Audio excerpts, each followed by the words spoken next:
ஒரு ஊர்ல வந்து ஒரு பெரிய பொண்ணு இருந்தாலாம். அவ வந்து அவங்க வந்து ஒரு காட்டுல இருந்தாங்க. அந்த காட்டுல வந்து ஒரு அரக்கன் இருந்தான்.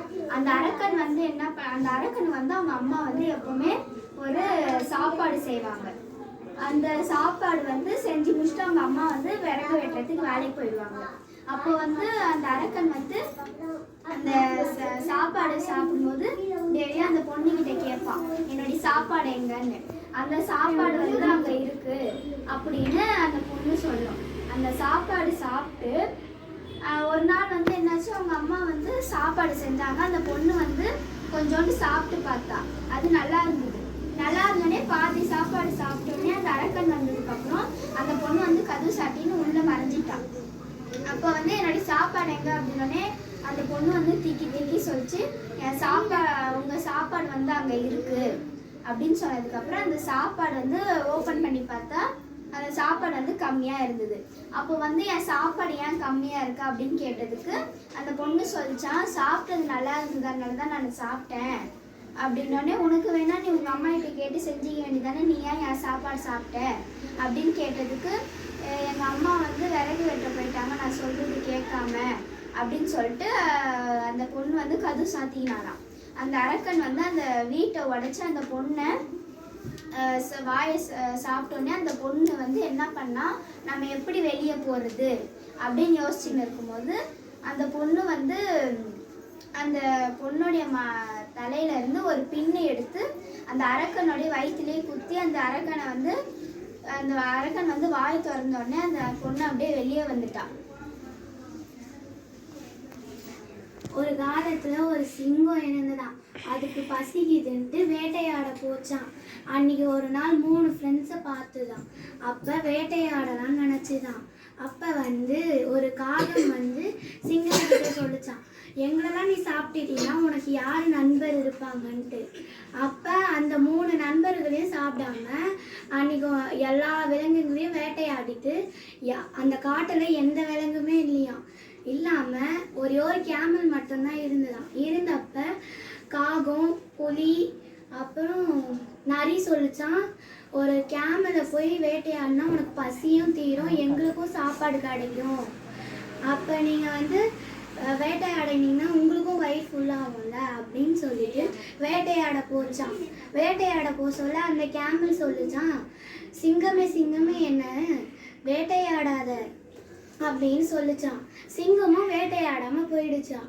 அன்னைக்கு ஒரு நாள் அந்த கேமல் சிங்கத்தாண்ட வந்துதான்.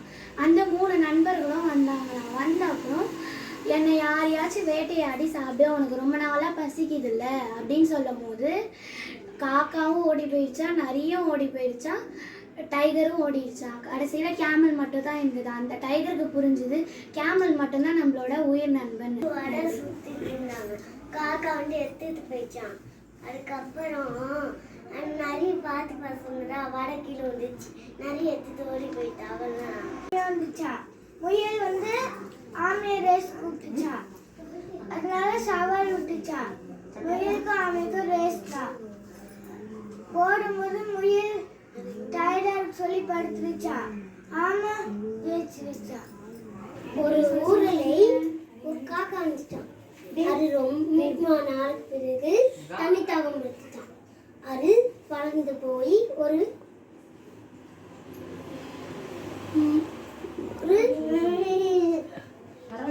வேலைக்கு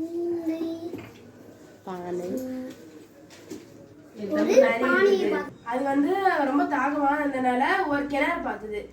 கிணறுக்குள்ள தண்ணி இருக்குன்னு நினைச்சு உள்ள குதிச்சுது. பார்த்தா தண்ணி நல்லா குடிச்சதுக்கு அப்புறம் கிணற விட்டு வெளியே வர முடியல. அங்க வந்து ஒரு ஆடு போயிட்டு இருந்தது. அந்த ஆடை கூப்பிட்டது. இந்த கிணறுக்குள்ள வந்து பார்த்தா அப்படின்னா ரொம்ப இந்த தண்ணி ரொம்ப தாகமா ரொம்ப இனிப்பா சூப்பரா இருக்கு, குடிச்சு பாருன்னு சொல்லி சொல்லுச்சு. அந்த ஆடு என்ன பண்ணுச்சு, அந்த கிணறுக்குள்ள குதிச்சுது.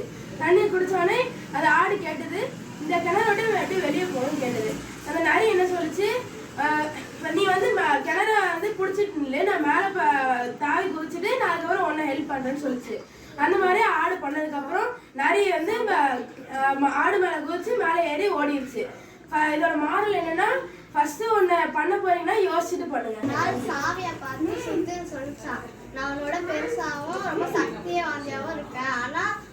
மட்டும் பூட்டை திறக்கவே முடியல, நீ மட்டும் எப்படி ஈஸியா திறக்கணும்னு கேட்டுச்சான். அதுக்கு சாவி சொல்லிச்சா, நீ வந்து பூட்டை திறக்க வந்து பூட்டோட தலையில அடிக்கிற, ஆனா நான் பூட்டை திறக்க அவனோட நெஞ்சில திறக்கிறேன், அதனாலதான் என்னால ஈஸியா திறக்க முடிஞ்சது, உன்னால கஷ்டமா திறக்க முடியுது, நன்றி. ஒரு ஊர்ல ஒரு பிச்சைக்காரன் இருந்தானா.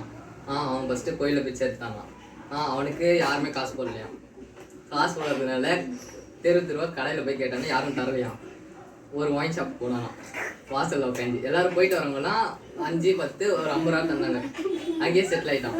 உள்ள ஒயின் ஷாப்ல இருக்கவங்களும் சாப்பாடு கொடுத்துட்டு அங்கேயே பார்த்துக்கிட்டாங்க அவனை.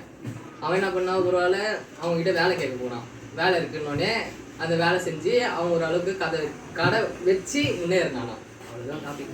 ஒரு நாள் ஒரு சிறிய அணில் அந்த மரத்தின் மீது ஏறி தன்னோடு கூட்டிற்கு சென்றது. அப்போ அந்த கூட்டில் பலவிதமான பழங்கள் கொட்டைகள் இருந்தது. அப்பொழுது ஒரு பெரிய பறவை வானத்தின் மீது பறந்தது. அந்த கிளையில் கீழே பலவிதமான விலங்குகள் இருந்து அந்த பறவை பயந்தது. அப்பொழுது அந்த அணில் தன்னோடு கூட்டை பகிர்ந்து கொண்டது. இருவரும் சேர்ந்து வாழ்ந்தார்கள். கதை இயற்கையின் அன்பையும் பறவையின் நட்பையும் புரிந்த கதை.